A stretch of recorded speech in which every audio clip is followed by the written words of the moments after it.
Assassin's Creed akhirnya resmi mendarat di Jepang. Udah lama banget fans nunggu setting ini, dan sekarang kita punya Assassin's Creed Shadows. Tapi pertanyaannya, apakah game ini beneran worth it, atau cuma jadi eksperimen Ubisoft yang setengah matang? Kita bakal bahas tuntas dari gameplay, mekanik combat, stealth, eksplorasi, RPG elements, sampai kontroversinya. Yuk, kita mulai. Kita mainin dua karakter utama. Naoe, seorang shinobi yang jago banget dalam urusan stealth dan assassination, serta Yasuke, seorang samurai yang lebih suka adu pedang brutal face-to-face. Cerita mereka berdua berpusat di era Sengoku, di mana Jepang lagi kacau karena perang antar klan. Yang bikin menarik, Yasuke bukan karakter fiksi. Dia beneran ada di sejarah Jepang, sebagai samurai kulit hitam pertama yang bekerja di bawah Oda Nobunaga. Ubisoft akhirnya ngasih kita kisah Assassin's Creed yang enggak cuma keren, tapi juga punya basis sejarah yang menarik.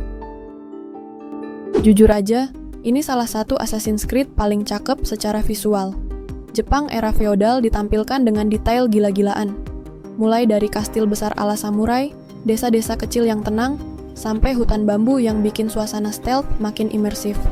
Ada sistem pergantian musim, jadi lo bisa ngalamin suasana sakura di musim semi atau bertarung di tengah hujan salju. Nah, ini bagian paling seru, mekanik gameplaynya. Kalau lo suka gameplay klasik Assassin's Creed yang fokus ke stealth, Naoe adalah pilihan utama. Dia bisa parkur di atap, masuk lewat jendela, dan pakai berbagai gadget ninja buat menyelinap.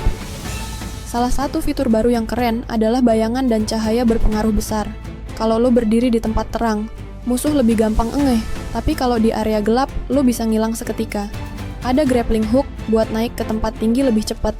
Bisa matikan lilin atau obor buat bikin area lebih gelap. Senjata utama, kunai, shuriken, blowgun, dan hidden blade. Kalau lo lebih suka gebuk-gebukan, Yasuke adalah karakter yang lebih cocok. Berbeda dari assassin biasanya yang gesit, Yasuke lebih berat dan keras dalam bertarung. Sistem stance kayak di game Ghost of Tsushima, lo bisa ganti gaya bertarung tergantung jenis musuh yang dihadapi. Armor musuh bisa dihancurin. Jadi, ada strategi dalam cara lo menyerang. Yasuke juga bisa pakai kanabo, pentungan samurai, buat serangan yang lebih brutal. Setiap karakter punya skill tree yang unik, jadi lo bisa kustomisasi playstyle sesuai preferensi.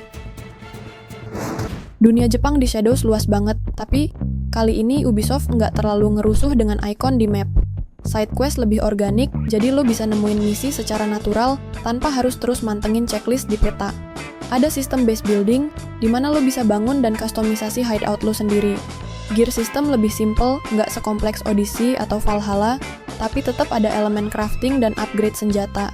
Knowledge points buat unlock skill, yang bisa lo dapetin dengan mengunjungi kuil dan shrine tertentu.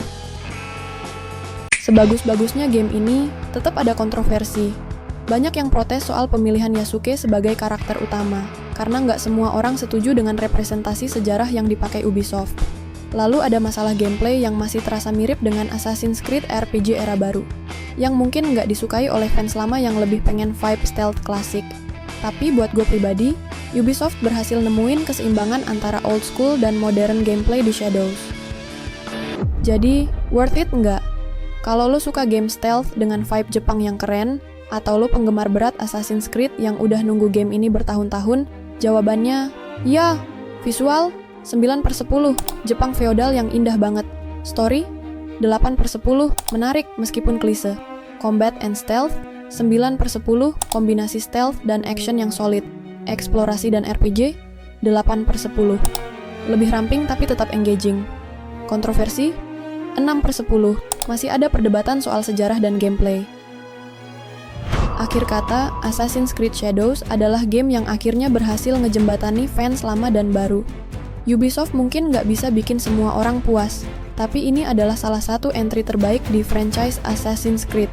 Kalau lo suka review ini, jangan lupa like, share, dan subscribe biar nggak ketinggalan konten gaming seru lainnya. Komentar di bawah, lo tim Naoe yang stealthy atau Yasuke yang brutal. Sampai jumpa di video selanjutnya.